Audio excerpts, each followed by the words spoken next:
Hi everyone. Hello Mardad. Hi, Asha. So this is our second episode on intersex topics in Islam. Mardad, last time you gave us a brief background on the term khuntha, which we can loosely translate as intersex, especially how it's defined in classical Arabic dictionaries. Can we maybe dig a little deeper into that? I'm wondering, does this term show up in the same way in other Islamic contexts, like in legal discussions, or is it used differently there? The term was used more or less in the same way, though with some nuance differences and specific considerations. In Sunni juristic discourse, khuntha is often described as a person who has both male and female sexual organs or lack distinct male or female genitalia. By contrast, Shi'i jurists categorize individuals lacking both male and female genitalia as mamsuh and those with both male and female genitalia as khuntha. To the best of my knowledge, the earliest discussion of mamsuh is that of the 11th century Shi'i jurist Al-Qadi ibn al-Barraj. But also I have to emphasize that the term mamsuh has apparently not been used for intersex people in Sunni legal schools, but this concept has been applied to a group of castrated people, that is eunuchs, and in Arabic khasi, a group of castrated people, in both the Sunni and Shi'i legal traditions.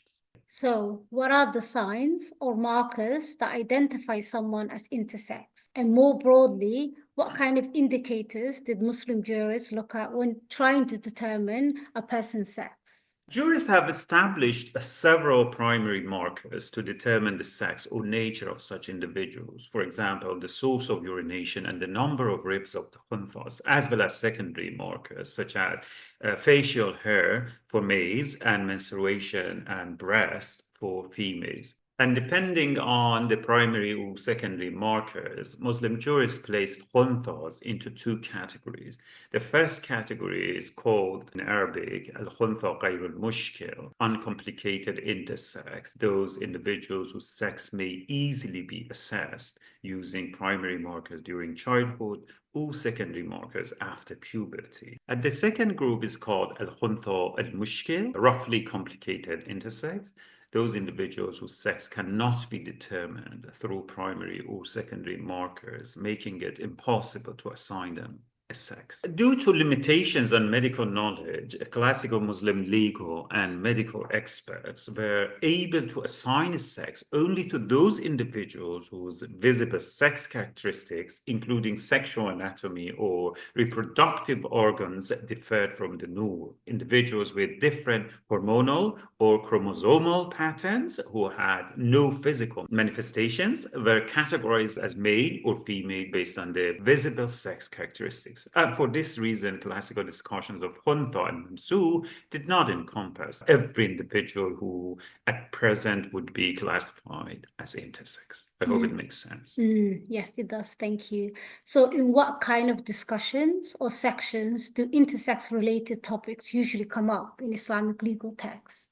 Yes, while intersex people are mentioned in different areas of Islamic law, like prayer, funerals, fasting, clothing, and marriage, the topic actually comes up most often in discussions about inheritance. That's interesting. Yes, that's where, in fact, jurists really focus on figuring out someone's, legal or ontological sex because it directly affected how much they could inherit. Therefore, jurists had to classify them as male or female before calculating the share of the inheritance. And in some cases, the heirs cannot be identified as either male or female because they have both a vulva and a penis, because the urinary exit cannot be categorized as either a penis or vulva, or because they have no identifiable sexual organs at all.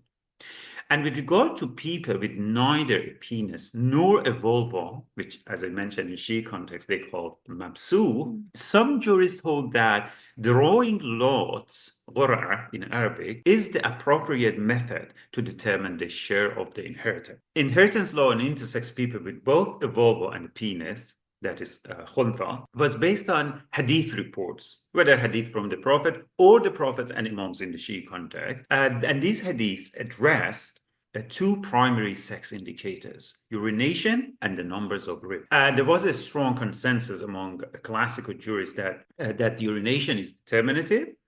And according to these jurists, a huntha who urinates through the penis is a male, and one who urinates through the vulva is a female. Here is a clear cut, right? However, if urination occurs from both the penis and vulva, here there are different divisions and situations, which if you allow me, I would explain. Yes, please do explain. Yeah, so in this case, if urination occurs from both, but not simultaneously, then they say sex is determined by the genitalia from which the urination issues first.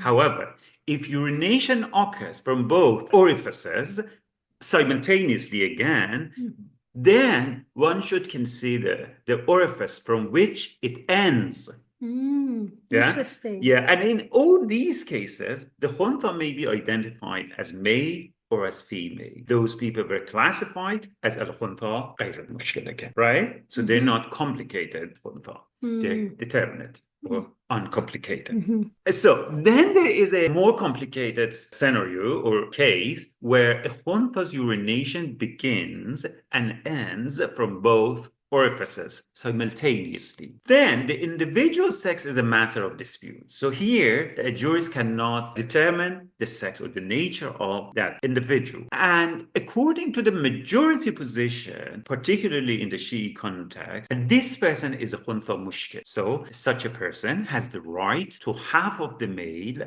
and half of the female inheritance share. So according to majority, so this person has both, right? Half. It's not that either male or female inheritance share. Half of the male inheritance share and half of the female inheritance share. But there is a minority approach here as well, particularly in the Shi'i context. They believe that it is still possible to establish the sex or nature of such persons by having a judge or a righteous person count their ribs. Yes. If then they say, if the number of ribs on both sides are equal, then the person is a woman. If they are not equal, then he's a man. And this is, I mean, based on some hadith reports, which are, of course, we don't have in the Quran exactly how Adam and Eve were created. And this is, in fact, based on some hadith reports. Which I assume is not found in the Quran. Not exactly, yes. So, and then they believe that in this case, we can determine, so if it's a man, so will inherit a male share of the inheritance. And if it's a female, will receive a female share of inheritance. Yeah. So following the majority opinion, in the condition that the huntha should be classified as mushkil, and the inheritance should be determined differently from the inheritance of male and female, I guess the question remains, what is the sex of these individuals? Do they belong to a third category of human being then, neither male or female? Or are they both male and female? Yes, that's a really interesting question, because this is exactly where the whole debate around binary and non-binary sex or gender starts to take place, at least within 12th Shi'i legal discourse. The biological ambiguities of the huntha troubled classical Muslim jurists and judges, although they did not seem to have been concerned about whether huntha mushkils belong to a third category of human beings, neither male nor female. To the best of my knowledge, the 12th and early 13th century jurist Ibn Idris al-Hilli was the first person to suggest that huntha mushkils may belong to a third category of humanity. Ibn Idris notes that, the majority position according to which the huntha mushkil inherits an amount different from the both males and females, that is half of the male and half of the female, right? This implies that hunthas are neither male nor female. Otherwise, they would have received the share of either a male or a female. Right? Okay. Ibn Idris then argues that a huntha mushkil cannot be both male and female. Why? Because males and females are two different categories of humanity that cannot exist in one person, right? Therefore, scholars hold, he claims that, he concludes, scholars holding the majority position have no choice but to conclude that Huntha Mushkil belongs to a third category of humanity. And if this is the case, then this remarks, this conclusion goes against Islamic scriptural teaching, particularly verses of the Quran such as chapter 4, verse 1. You read this one. God says, O mankind, reverence your Lord, who created you from a single soul, and from it created its mate, and from the two has spread abroad a multitude of men and women. And then we have Quran chapter 42, verse 49. God says, unto God belongs sovereignty over the heavens and the earth. He creates whatsoever he will, bestowing females upon whomsoever he will, and bestowing males upon whomsoever he will. And again, finally, Quran chapter 92, verse 3, God says, by him who created the male and the female. See that? So he argues based on these verses that believing in a third category of human beings goes against Islamic teaching. An Islamic revelation by mentioning these verses. Exactly. So I guess before we move on, could you take a moment to explain or maybe perhaps reconstruct this argument for us? Because I think it's a very important point. Yes, absolutely. Drawing on these verses, Ibn Idris articulates a theological argument, right? And let me summarize it in our modern way, and I'll try to mention it in a few steps. Yes, Step one, he says, in these verses, God addresses the categories of humans in different ways, right? As a pair of males and females, or simply as males and females. Step two, these verses refer to various categories of human.